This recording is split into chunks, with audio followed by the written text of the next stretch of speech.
नमस्कार, मैं हूं आपके साथ नम्रता। महंगाई के जमाने में 5 रुपए में भरपेट खाने की बात हो तो यकीन करना थोड़ा सा मुश्किल होता है। हालांकि ऐसा सच में हो रहा है और ऐसा करने वाले कोई मंत्री या नेता नहीं बल्कि हमारे और आपके बीच में मौजूद समाज सेवी अनूप खन्ना है। अनूप खन्ना को आजकल गरीबों का सेंटा कहा जा रहा है। गरीबों का पेट भरने की चाहत रखने वाले समाज सेवी अनूप खन्ना ने नोएडा स्थित गंगा कॉम्प्लेक्स में महज 5 रुपए में गरीबों को सस्ता खाना खिलाने का बीड़ा उठाया है। दरअसल अनूप खन्ना ने दादी की रसोई नाम से इस सराहनीय कदम की शुरुआत साल 2015 में की थी। इस रसोई को शुरू करने का उद्देश्य सिर्फ गरीबों को भरपेट खाना खिलाना था। अनूप खन्ना बताते हैं कि उनकी मां हमेशा खिचड़ी खाती थी और उनसे कहती थी कि देख बेटा, मैं खाने में सिर्फ खिचड़ी खाती हूँ, ऐसे में मेरे खाने के खर्चे में काफी कमी आई होगी, लिहाजा मेरे खाने से हो रही बचत से गरीबों को खाना खिलाना शुरू करो।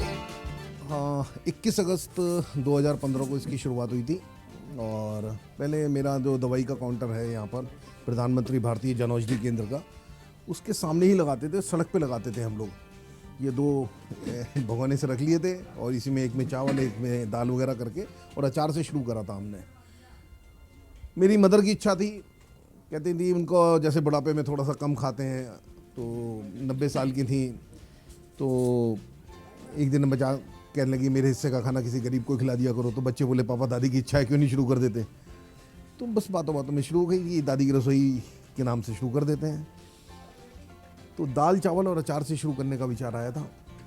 धीरे धीरे 1-1.5 साल तक तो यही चलता रहा, लेकिन जब लोगों ने जुड़ना शुरू करा तो अब आप देख रहे हैं इसमें रोटी भी है, फ्रूट्स भी हैं, रसगुल्ले हैं, पेड़े हैं, बच्चों के लिए चॉकलेट्स हैं ये और बिस्किट्स हैं, तो बहुत सारी चीज़ें इसमें ऐड कर दी हैं। माज़ा वगैरह है, फ्रूटी है, जूसेस भी दे देते हैं, बच्चे आते हैं तो। ये मैं नहीं दे रहा हूँ, ये लोग मिल के दे देते हैं। तो लोगों का सहयोग जुड़ना शुरू हुआ तो इसमें चीज़ें जुड़नी शुरू हो गई। मैं मानता हूँ दाल चावल और अचार तो मैं ही दे रहा हूँ कि अगर ये सारी चीज़ें बंद हो जाएंगी तो दाल चावल और अचार तो कम से कम मैं खिला ही सकता हूँ।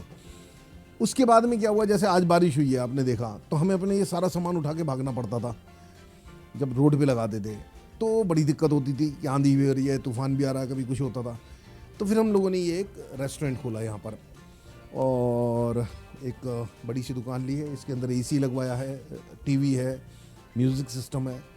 तो हम जो कहते हैं 5 स्टार खाना दे रहे हैं तो 5 स्टार वाला माहौल भी देने की कोशिश कर रहे हैं। साथ में आपने देखा हम लोग कपड़े भी देते हैं, जो आप लोगों से पुराने कपड़े होते हैं, ब्रांडेड आइटम्स होते हैं आजकल, और जो फटते नहीं हैं लेकिन मन से उतर जाते हैं, तो उन्हें धो के प्रेस करा के हम लोग यहाँ से मंगाते हैं और 10 रुपये में आगे देते हैं। 5 रुपए के खाने की कीमत रखने का क्या वजह, क्योंकि 5 रुपए में वैसे भी तो लागत के हिसाब से 5 रुपये और 10 रुपये, हाँ, ये बहुत मेरा शुरू से मानना रहा है कि फ्री में किसी को कभी कुछ नहीं देना चाहिए और ये उसका स्वाभिमान होना चाहिए, उसकी सेल्फ रेस्पेक्ट के लिए बहुत ज़्यादा ज़रूरी है। और मैं आपके माध्यम से भी कहूँगा, अगर किसी को आप भीख दे रहे हैं तो आप भीख नहीं दे रहे, उसे जलील कर रहे हैं एक तरह से। 5 रुपये, एक सवाल ये भी लोग कहते हैं कि अगर किसी पे 5 रुपये नहीं है फिर, तो मैं उससे कहता हूँ मेरे साथ बर्तन धुलवा दीजिए, आप पूरा महीना खाना खा लीजिए। आई मीन जो मेहनत कुछ करिए, आप स्वाभिमान रहना चाहिए। अगर आप काम नहीं करना, अब उसके बाद वो कहते हैं कि साहब मैं ये भी काम नहीं करूँगा, वो तो गलत है। फिर उस ऐसे आदमी को खाने का, या 5 रुपये जिसके पास नहीं है, या 5 रुपये पर डे अगर कोई नहीं कमा सकता, तो यार ये तो गलत है ना। काम मैं देने को तैयार हूँ। तो ये थोड़ा सा हम लोगों ने सिखाने की कोशिश करी है यहाँ पर लोगों को। और आप देखिए सभी लोग अपने मर्जी से, कोई भी आता है, भिखारी भी होता है, शनीचर वाले आते हैं या पंडित जी भी आते हैं, वो 5 रुपये ज़रूर देते हैं, क्योंकि इतना सारा सामान मिल रहा है। 70-80-100 रुपये का सामान जिसको मिल जाए, देसी घी का खाना मिल जाए, रोटी मिल जाए, चावल बासमती चावल मिल जाए, तो क्यों नहीं देगा वो। तो हमने उन्हें सेल्फ डिपेंडेंट बनाया, स्वाभिमान के लिए। अब 10 रुपये कपड़ा है, कोई कीमत नहीं, मैंने आपसे फ्री में लिया, मैं ऐसे भी दे सकता हूँ, लेकिन वो कंसेप्ट नहीं है। तो आपके यहाँ किस तरह के लोग ज़्यादातर आते हैं खाना खाने के लिए दुकान में? ये बहुत सारे लोग यहाँ पर जो गाड़ियों में भी आते हैं, वो कहते हैं हमें आपका खाना बहुत अच्छा लगता है। और कुछ लोग वैसे 90% तो आपने देखा रिक्शा वाले हैं, 3 व्हीलर वाले हैं, ये सब लोग आते हैं। बट बहुत सारे लोग जब गाड़ियों में आते थे कहने हमें कुछ अपने तरफ से, तो हमने यहाँ पे लिखा कि अगर आप यहाँ से प्लेट अपनी गाड़ी में ले जा रहे हैं तो आपको 50 रुपये देने हैं। जो यहाँ खड़ा होकर खाएगा उसके रेट 5 ही रुपये, और जो अपने गाड़ी में ले जाएगा या अपने पैक कराने की चाहता है तो 50 रुपीज़। हालांकि बहुत कम आते हैं, अपनी श्रद्धा से लोग डाल जाते हैं 50-100 रुपये, वो अलग बात है। लेकिन खाने, आपका सवाल है कौन आते हैं, बड़े बड़े लोग भी आते हैं गाड़ियों में। मेन्यू क्या रहता है आपका, किस तरह बदलता रहता है हर दिन के हिसाब से मेन्यू क्या decide करते हैं? हाँ, क्योंकि 50% तो लगभग यही सारे लोग आते हैं आसपास के, और इसमें आप खाना खा के देखेंगे तो आपको टेस्ट लगेगा बिल्कुल घर जैसा माहौल दिया है हमने। पक्का खाना नहीं है, आई मीन जैसे होटल का खाना होता है, आप एक दिन खाएंगे 2 दिन खाएंगे, बार बार नहीं खा सकते। यहाँ हमने कोशिश करी है तो इसको डेली मेन्यू चेंज कर देते हैं। जैसे आज राजमा बनाए, कल हो सकता है लोबिया बना दें, फिर एक दिन अरहर की दाल, मिक्स दाल, चने की दाल, सफ़ेद छोले, कुछ ना कुछ बदल बदल के देते रहते हैं। और फिर पब्लिक भी डिमांड करती है कि हाँ बहुत दिन से आपने फलानी चीज़ नहीं बनवाई, बना देते हैं, हमें क्या फ़र्क पड़ता है। बीते कई वर्षों से आपका ये जो समाज सेवा का सिलसिला वो अनवरत जारी है, लेकिन क्या कभी इन तमाम समाज सेवा का जो क्रम आपका है उसमें कभी आर्थिक चीज़ों के मतलब फाइनेंशियली कभी वो दिक्कत नहीं आई? क्योंकि रोज 5 रुपये में इतना खिलाना तो आपके महंगाई के बाद पॉसिबल तो नहीं लगता है।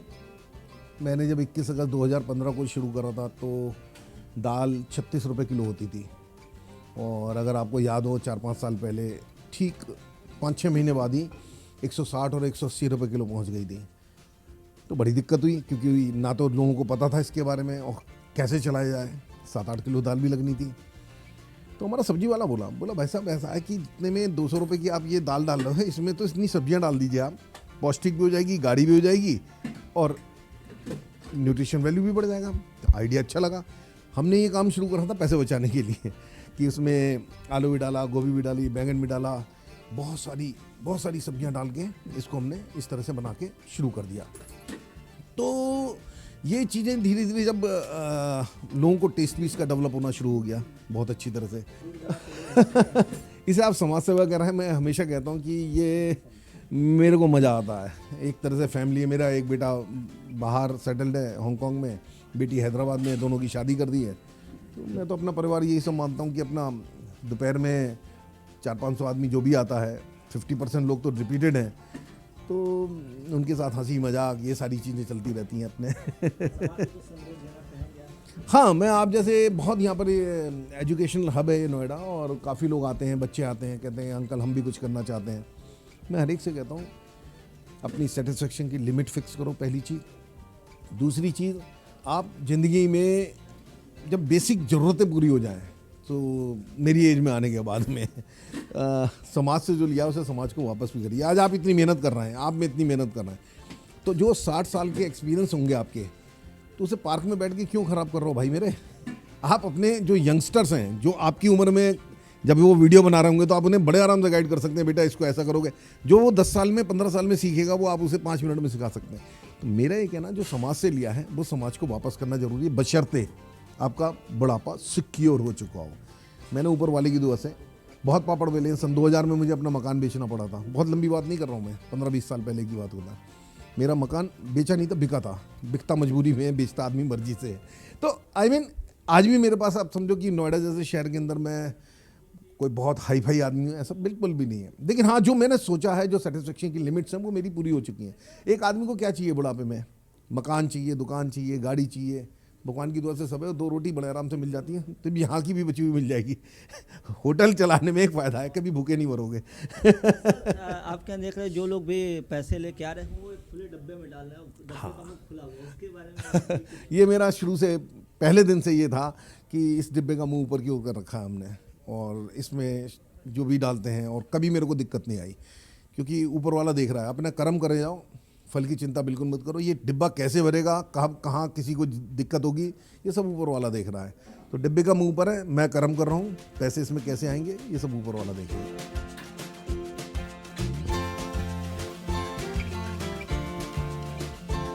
आपकी जानकारी के लिए बता दें, मां की इस बात से अनूप काफी प्रभावित हुए और उन्होंने दादी की रसोई नाम से इस जनहित कार्य की शुरुआत की।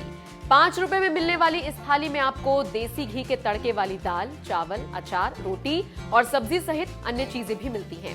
बता दें, दादी की रसोई की मालिक अनूप खन्ना को राष्ट्रपति भवन में भी इस काम के लिए सराहना मिल चुकी है। दरअसल हर साल राष्ट्रपति नए साल के मौके पर विभिन्न क्षेत्रों में सराहनीय कार्य कर रहे लोगों से मुलाकात करते हैं। इस दौरान समारोह में अनूप खन्ना को भी आने का न्योता दिया गया था। यहाँ पर उनके इस नेक काम की सराहना की गई थी। आपको जानकर हैरानी होगी कि ये रसोई सिर्फ गरीब और जरूरतमंदों के लिए खाने का ही केंद्र नहीं है, बल्कि इसे देखने के लिए और यहाँ के खाने का स्वाद चखने के लिए दूर दूर से लोग आते हैं। मैं यहाँ पे दादी की रसोई पे जो नोएडा में है वहाँ पे आया हूँ। क्या वजह है यहाँ खाना खाने की? यहाँ पे यही है, यहाँ पे कम पैसे में भरपेट खाना मिल जाता है और उसके बाद अच्छी अच्छी वैरायटी, कभी कुछ बनता है कभी कुछ बनता है, उसके बाद अलग अलग बनते रहता है। यहाँ पे हमारे वही 100-150 रुपये बच जाते हैं। बाहर की खाओगे तो होटल में तो ज़्यादा पैसा लगेगा, यहाँ पे 5-10 रुपये में पेट भर जाते हैं।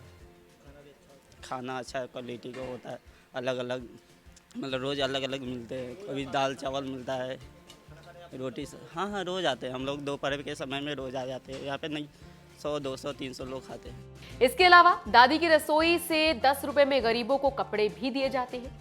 जिनके कहने पर अनूप खन्ना ने ये रसोई शुरू की थी, वो तो अब हमारे बीच नहीं है, लेकिन उनके द्वारा दी गई प्रेरणा से ही अनूप रोजाना कई गरीब लोगों को भरपेट खाना खिलाते हैं। समाज सेवी अनूप दादी की रसोई को 5 नए स्थानों पर खोलने का मन भी बना रहे हैं।